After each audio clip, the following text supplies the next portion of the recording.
Que la paix soit avec tous.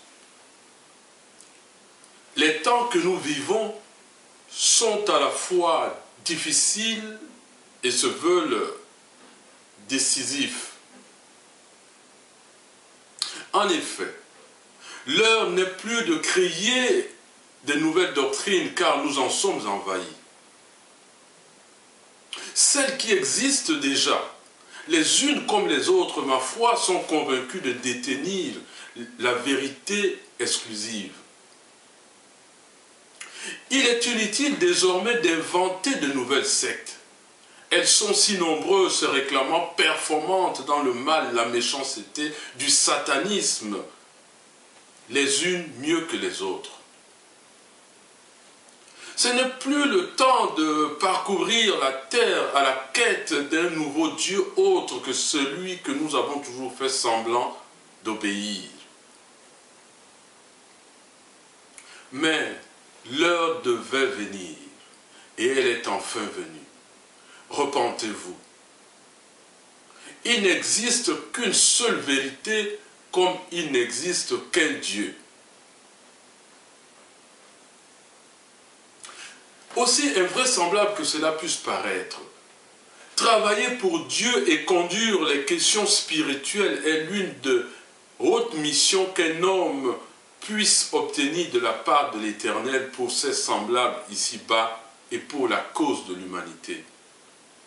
C'est un honneur.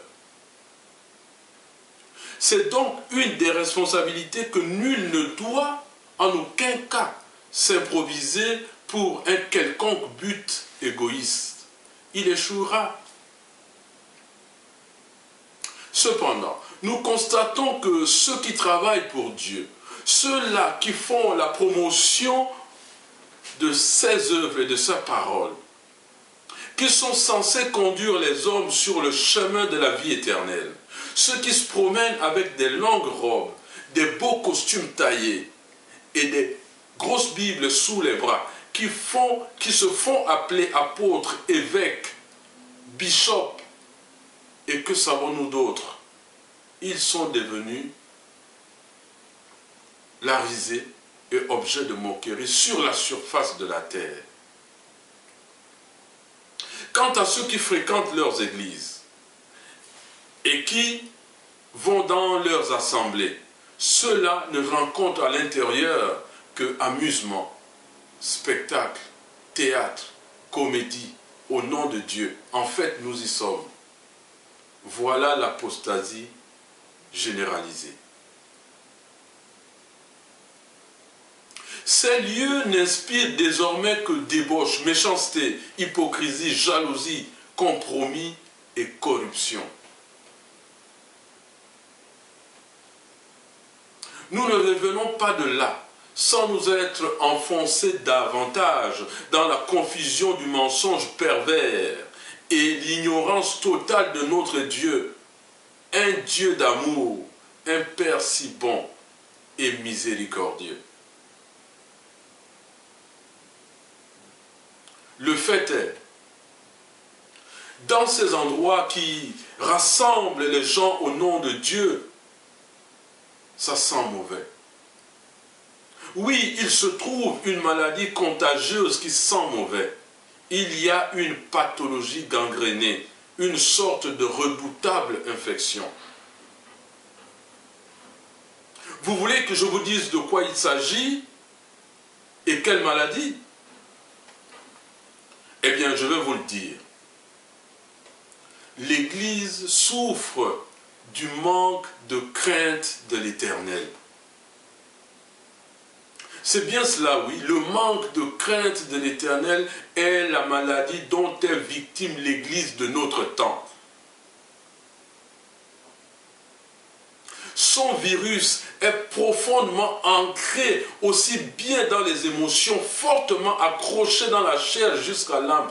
Ainsi donc, les hommes sont prisonniers, enchaînés par le mal et la méchanceté, sujets à l'orgueil, à la désobéissance et à la rébellion. Tout compte fait, embrigadés dans d'épaisses ténèbres qui règnent. nous sommes de plus en plus nombreux à être scandalisés par cet état de fait et convaincus que Dieu nous demandera des comptes un jour. Car, comme il est écrit dans cette même parole que nous aimons à transporter avec un zèle tout en faisant un mauvais usage, on ne se moque pas de Dieu. Tout ce qu'un homme aura sémé, il le moissonnera. Prêtres, pasteurs, prophètes, repentez-vous et croyez à la bonne nouvelle, reconnaître son péché, demander pardon et abandonner. C'est cela le credo.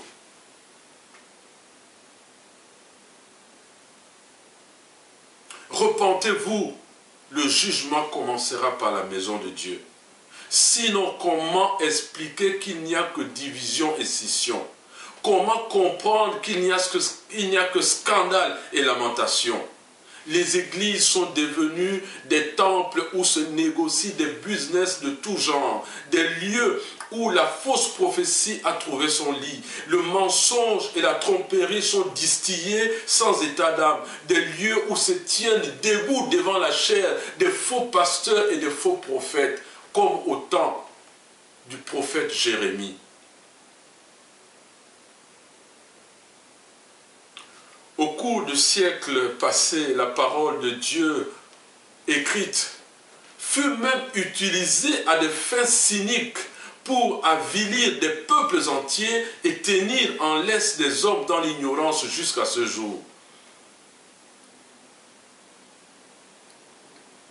Exemple, lors de la pénétration coloniale en Afrique noire, pendant l'esclavage et la ségrégation raciale aux États-Unis d'Amérique, en Europe et dans les îles, l'apartheid en Afrique du Sud. Résultat, nous vivons aujourd'hui un véritable choc de civilisation et un rejet total par les nouvelles générations africaines de cette même parole qui est pourtant la lumière du monde lorsque l'usage est sanctifié. Pire encore, l'histoire qui est enseignée est la synthèse d'une savante falsification pour mieux légitimer la domination des uns sur les autres, tout en prospectant l'avenir pour la continuité sans fin du règne de l'injustice. Mais la vérité est comme une grossesse. Elle finit toujours par être vue et connue de tous. C'est donc sur un terrain glissant, sur une pente d'orgueil, d'injustice et de confusion, et non de sagesse, d'humilité et de solidarité que les hommes de ce monde ont porté les desseins de sainteté et l'honneur de notre Dieu qui est pourtant saint, grand et redoutable. Et lui, il use de patience et de miséricorde envers tous, afin que nous arrivions à la repentance. Repentez-vous, revenons à Dieu. N'est-il pas écrit dans le livre à propos des temps que nous vivons, les hommes seront égoïstes, amis de l'argent, fanfarons, hautains, blasphémateurs, rebelles à leurs parents, ingrats, irréligieux, insensibles, déloyaux, calomniateurs, intempérants, cruels, ennemis des gens de bien, traîtres, emportés, enflés d'orgueil, aimant le plaisir plus que Dieu, ayant l'apparence de la pitié, mais régnant ce qui fait sa force. L'heure est donc venue. Repentez-vous. Conduisez le peuple sur le chemin de la vie et la vérité. Vous êtes avertis ce jour. Servez l'Éternel avec crainte. Enseignez la crainte de l'Éternel et que votre témoignage raconte sa sainteté jusqu'aux extrémités de la terre. que son amour et sa bonté soient célébrés dans l'immensité de l'univers, pour que sa paix devienne une réalité pour tous les hommes. Un signe vous sera donné dans les jours à venir. Comme au temps de la première église, lorsque Ananias et Saphira expira en conséquence de leurs mensonges devant la face du Saint-Esprit. Il arrivera pire dans cette génération. Conduisez donc le peuple sur le chemin de la recherche du royaume des cieux, la sanctification, le respect des commandements. C'est à votre choix. Acceptez le message de l'heure, à savoir la repentance, ou vous entêtez dans les messages vils de prospérité, afin que s'accomplisse la parole qui dit que celui qui est injuste soit encore injuste, que celui qui est souillé se souille encore, que le juste pratique encore la justice, et que celui qui est saint se sanctifie encore. Il vient, et sa rétribution est avec lui, pour rendre à chacun selon ce qu'est son œuvre. Le bon pasteur, Jésus-Christ le ressuscité, qui était et qui vient. En conclusion, prêtre, pasteur, prophète, repentez-vous. Que celui qui est sans péché, que celui-là ne se repente pas. L'heure est venue. Revenons à Dieu de tout notre cœur. Le cœur du Seigneur n'est que pardon. Ne craignez rien des hommes, mais craignez Dieu. Paix et amour sur toute la terre. Que Dieu vous bénisse.